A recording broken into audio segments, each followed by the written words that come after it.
Hello, welcome to AFL Tonight. I'm Drew Jones. These are our top stories. Out with the old and in with the new as the Blues vow to keep moving forward. Harris Andrews and Darcy Gardner front the Tribunal ahead of the Premier's clash with the red-hot Swans.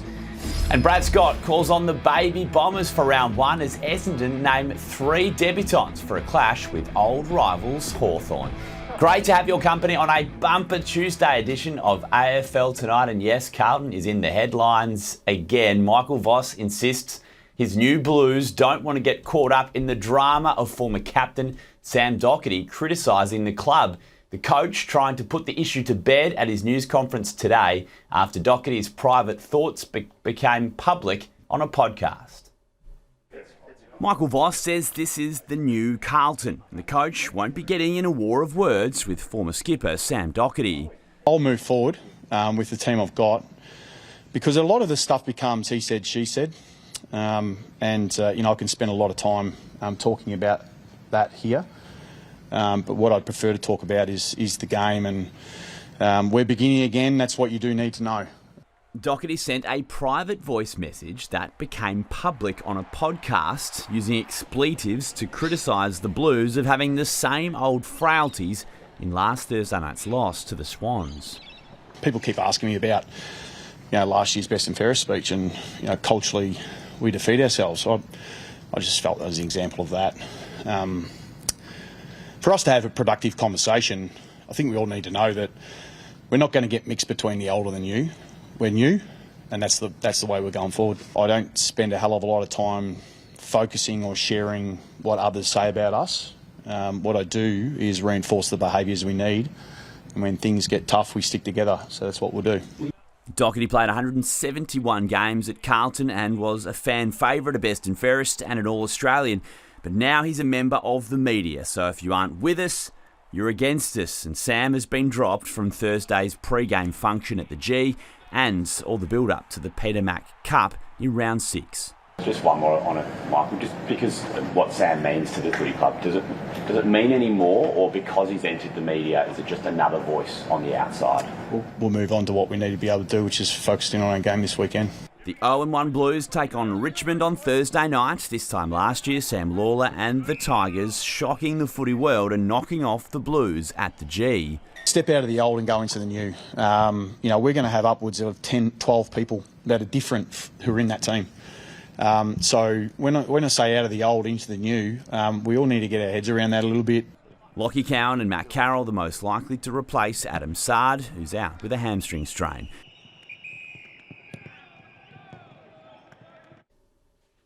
It's a big night ahead for the Premiers ahead of their clash with the Swans. The Brisbane Lions are appearing at the Tribunal this evening to challenge suspensions handed to defenders Harris Andrews and Darcy Gardner. So David Zita is our Tribunal expert and joins us now. David, good to see you. What's the latest from the Tribunal this evening? Hello, Drew. Well, the Tribunal is currently hearing the case of Darcy Gardner. He is the first of the two. Of course, Harris Andrews to follow. But as far as the Darcy Gardner case is concerned, with that striking charge on Aaron Norton, the AFL, the Brisbane Lions rather, are trying to say this wasn't a strike, and that if it was, it is of negligible impact and it can't be upgraded to what it was, which was medium impact, which is a one-match sanction. So they say it's low impact at worst. If they're successful in either of those arguments, then Darcy Gardner will be free to play this week against the Swans, who are obviously in very good form, and they might not have Harris Andrews out there pending the result of the next Tribunal. So the AFL says that this was a strike. A reasonable player would have pulled out of the contest earlier. It would have attempted to slow or pull up when they realised they were going to get there too late to make any meaningful difference to the contest. That's where that sits. They're getting pretty close to the end of that one before deliberation starts, so hopefully a verdict on that pretty soon. Harris Andrews, of course, the other one who's facing a 3-match sanction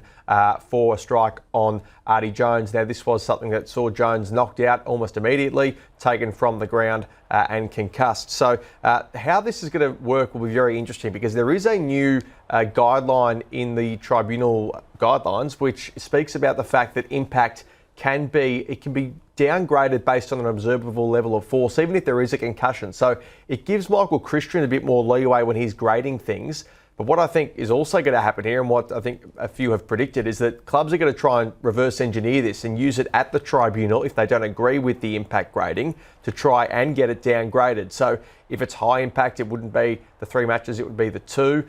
Medium impact would be 1. So that's where they will try and argue, I would suspect. They can try and argue it's not a strike or not a reportable offence. I think that's more difficult to do. He's flung an arm back. Even if he didn't know Hardy Jones's head was there, I think he probably needed to be more careful in that regard. So that's going to be a very interesting one. The Swans is one of the Brisbane Lions' next 3 opponents. The other 2, of course, St Kilda and Collingwood, with a bye mixed in there as well. So they certainly need their best team out there on the park, Harris Andrews and Darcy Gardner. As it stands, they haven't got either of them. By the end of the night, it might be a bit of a different story. So we'll keep across that as the night unfolds. All right, Zita, appreciate the update. Tribunal Tuesday, that's where you do your best work. We'll catch you a bit later on AFL 360 with all the verdicts. So the Swans aren't expecting any drop-off from the Lions, despite some personnel issues for Brisbane.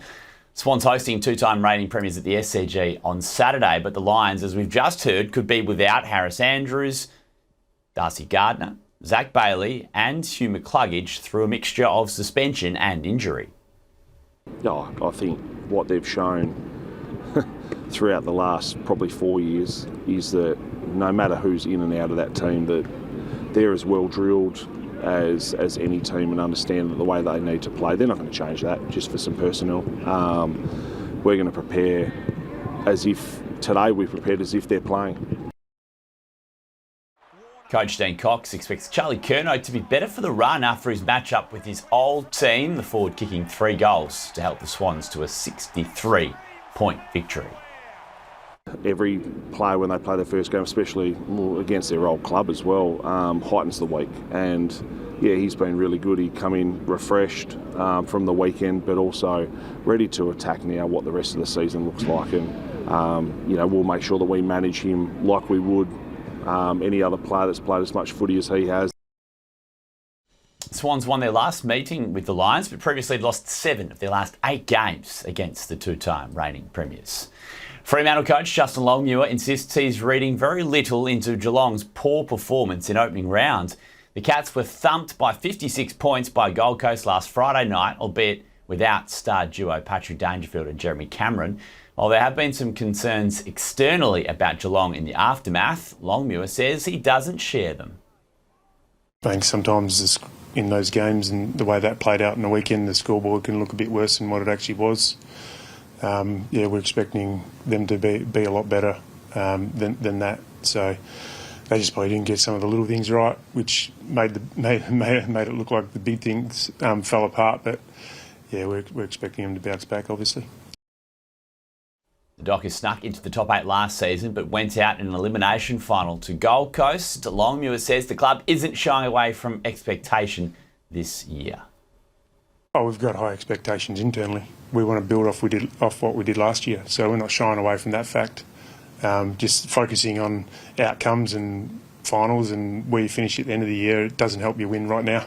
And that's what we're about. We're about getting our processes right, which allow us to win week in, week out. And we're focusing on this week, and that's all you can do in Clubland.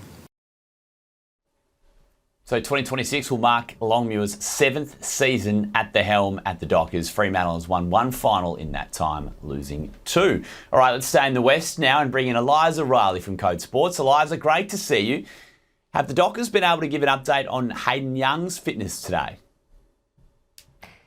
Well, he's certainly one of their most important players, and he proved that fact last year when he did play despite missing so much of the year through injury. But Hayden Young didn't train this morning, and that's obviously put a bit of fear into the Fremantle camp after he came off sore at a training session last week with an ankle issue.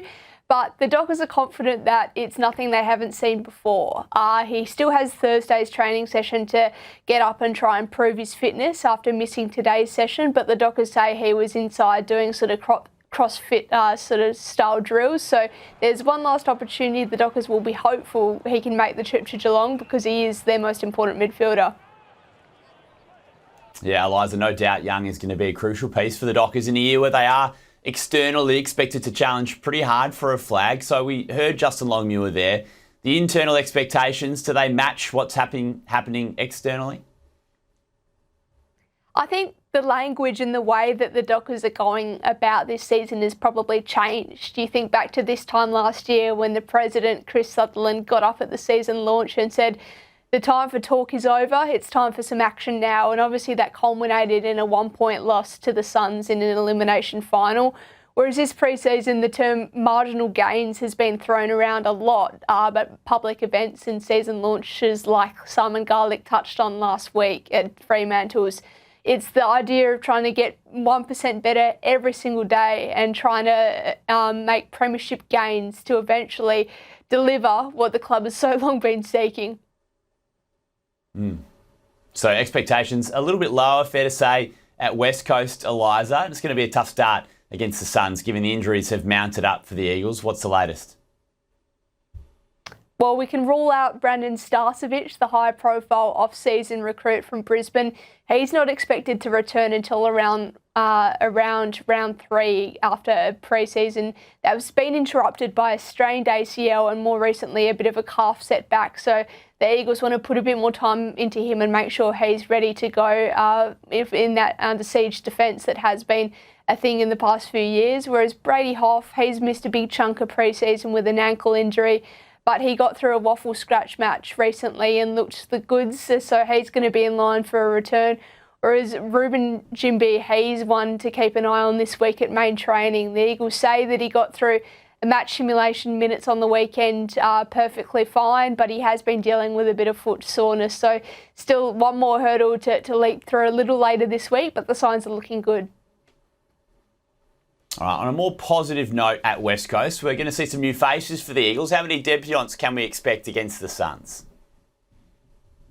I think we could potentially see up to 3, being all 3 of their first-round picks in Willem Dersma, the number 1 draft pick, Cooper Duff-Tyler, the top 5 protege ruck forward, and then obviously Josh Lindsay as well, the intercept defender out of the Geelong Falcons, who's had an incredible pre-season so far. When you think back to the start of the summer, he was probably looking at where he would find his way into the back line, given it is the Eagles' strongest line on the field.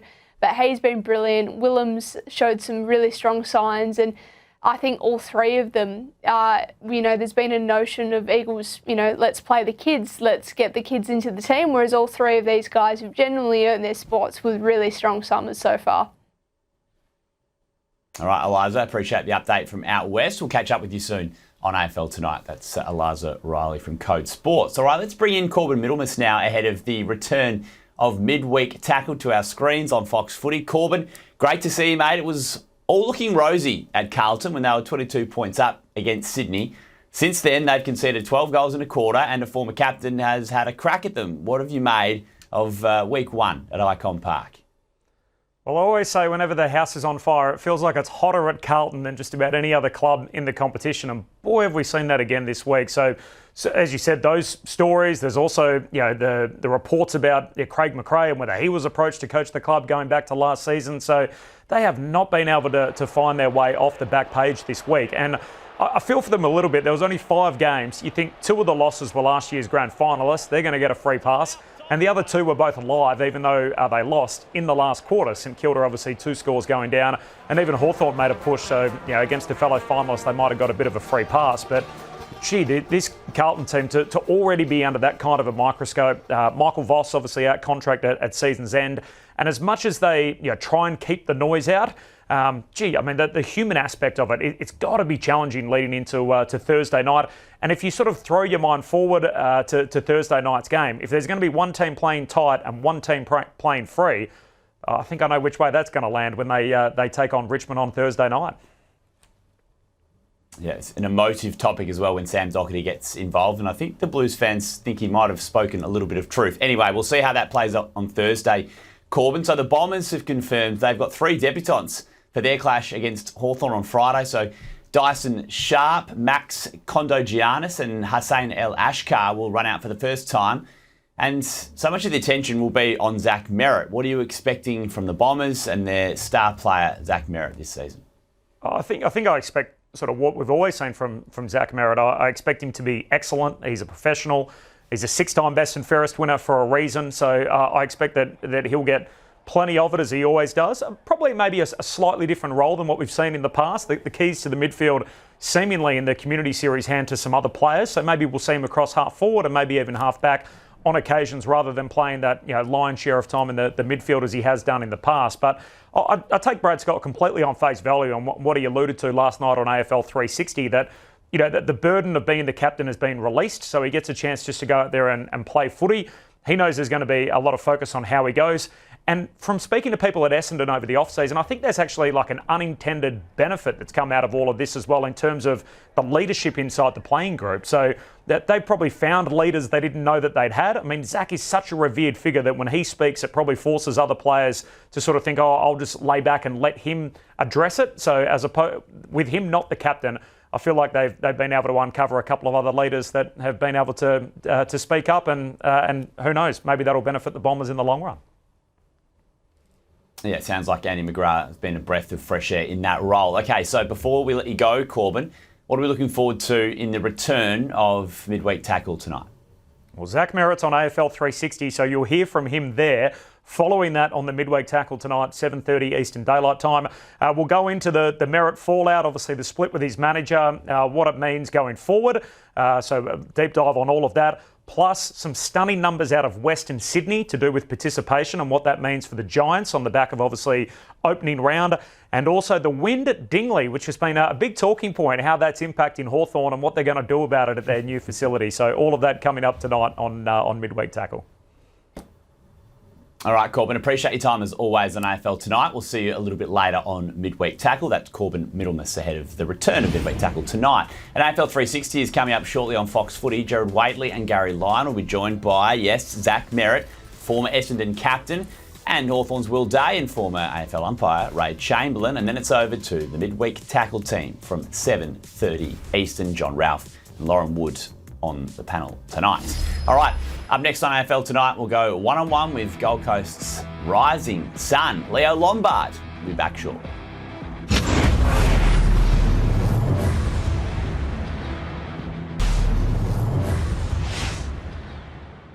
Welcome back to AFL Tonight. I'm Drew Jones. Nice to have your company. The Demons are promising a fast-paced brand of footy as they prepare to begin a new era under coach Stephen King. I caught up with Trent Rivers ahead of their clash with the Saints. Trent, appreciate your time on AFL Tonight. So membership day for the Demons, sell it to your fans. Why should they be signing up? Oh, I think we've got no expectations this year. We're coming in, we're playing a new brand of footy. It's going to be fast and exciting, and I'm really looking forward to the season ahead. So who's your bums on seats, man? Who gets people coming through the gates to watch the Ds in 2026? I think Cozzy's been doing it for a long time, but someone like Caleb Windsor, who has had a bit of hype this pre-season, he's definitely shown it on the track, and I'm looking forward to seeing what he can do. So a new era of footy under your new coach, Stephen King. Like, what sort of brand of footy can we expect from the Demons this season? Yeah, like I just said, like fast and exciting footy. We're going to try and move the ball quick, use it well out of our back half, and then, defend the game, use the corridor as well. So, it's a little bit different, but it's something that we're all looking forward to. Certainly feels like it's going to be a very new-look midfield. So tell us about the guys we're going to see rolling through there. Yeah, I think there's going to be a lot of different guys rolling through. Obviously, you've got your staples. Jack Steele is going to be one that's going to bring a lot of excitement to D's fans. Caleb Windsor's another one. Hopefully see myself and Cozzy Pickett rolling through. So Tom Sparrow. There's a lots of guys that are going to play midfield, but also start half forward, half back, and then roll through there as well. We've seen you in sort of fits and spurts through the midfield. It feels like you've done your apprenticeship in the back line. Do you feel like you're ready to take that step as getting towards a full-time midfielder, Trent? Yeah, I think so, but obviously the team demands are going to be different. So there's going to be times where I have to play halfback, and there's going to be times where I'm going to have to play midfield. But I'm just excited to be out there, and I'm looking forward to round one on the G. You guys had to sit out opening round, obviously, and a couple of old faces in Christian and Clayton playing their first games in new colours. Did you get a chance to see them? Was it a bit strange seeing them play elsewhere? Yeah, it was. It was different seeing them in new colours, but obviously happy for them. And I'm just focused on us at the moment, and I'm looking forward to what the Ds can produce. So the Saints this weekend at the MCG, if you want to put your hand up to spend some time on Naz in the midfield? No, that's not for me. I think he's a bit quick for me, but he's a star player, and he's obviously going to need a little bit of attention at some point. Saints have been a sort of a bit of a hype team given the recruiting they've done through the off-season. Like, what's your view on what you guys need to do well to beat them on Sunday? Oh, I think they've just got great players across the ground. They've got a great system, and we're going to have to play some pretty good footy to get on top of them. All right, Trent, appreciate your time. How many members are you aiming for this season? I think we're aiming for 65,000, so if we can get that and more, it'd be amazing. If you get on the phones, I'm sure you'll get a couple of extra ones. Good on you, Trent. Thanks, mate. Appreciate it. All right, Trent, thanks for your time. So Liam Lombard is the latest Gold Coast son recognised with a Rising Star nomination. He spoke with AFL Tonight a bit earlier. Yeah, it was a good win. Good way to start off the season, and to be honoured the Rising Star of this round is just such a privilege. Yeah, so a couple of goals playing up forward. How naturally does that forward craft come to you, Leo? I mean, I haven't played forward in ages. I was always like a goal kicking mid, so just transitioning from midfield to forward has taken a while, but I've always had that goal kicking instinct there. How much work, how much hard yakka have you had to put in to get yourself to a position where you're ready to come into the 23 and play that forward role? Yeah, I mean, I had a good crack at it last year before I did my shoulder, which I thought I was ready to play. And then, unfortunately, in the practice match, I did my shoulder and put me out for half the season. So took a while to get used to, and obviously didn't have the season I wanted last year. But to have time over the off-season and pre-season and doing well and playing both the intra-club games and was a real step forward for me, and I'm just glad I could generate that into a proper AFL game. So I spoke to a couple of people at the club, Leo, and it sounds like you put an absolute power of work into your running over the off-season. Like, what did you do to give yourself the best opportunity to hit the ground running in the pre-season and dominate those trials? I've always been a hard worker, to be honest, but Alex Rigby at the club always tries to get the boys down to run clubs every Thursday and Saturday, and he had a chat with me in the off-season and told me try not to miss a session, and fortunately, I didn't miss a session, and the way I played on the weekend came off my work rate and intent to get from contest to contest. So doing all that work in the off-season, pre-season really helped on the weekend. So you're a part of this incredible academy crop from the Gold Coast over the last couple of years. Can you tell us about the environment that's been created for younger players as they're developing their craft before they come into the AFL system? Yeah, well, I was in the academy since 13 years old. So I've been playing with Zita, Jake Rogers, Jed, Will, Ethan for a while now. So everyone's coming through now. I think the cohesion between us is just really starting to set in. At what point do you start thinking, I could really make a good fist of this? As a 13-year-old walking in the doors at Gold Coast, when do you start thinking, I can be an AFL player? I'd say, I think under 16 is when I made All-Australian. I really thought that I had a chance. Obviously, having elite players like Jake Smith, Levi Ashcroft, Samuel Ayler back then, just hearing all those big names really inspired me to want to be like them. So Damien Hardwick has developed a reputation over the years of really investing in his young players at the footy club. How have you and the coach managed to bond over your time at Gold Coast? Yeah, well, he's had such a belief in me from the moment I stepped in the door. Obviously, he didn't have the season last year that I wanted, but I had a good conversation with him in my exit meeting, and he just put a lot of belief in me and gave me a real confidence booster for the season ahead. All right, great start to the season, Leo. Good luck against the Eagles this weekend, and good luck for the rest of the season. Thank you. Thank you for having me. Thanks, Leo, and thanks for joining us on AFL Tonight. Make sure you stay across all the latest on Fox Sports News, on Fox Footy. It's time for AFL 360. Have a great night.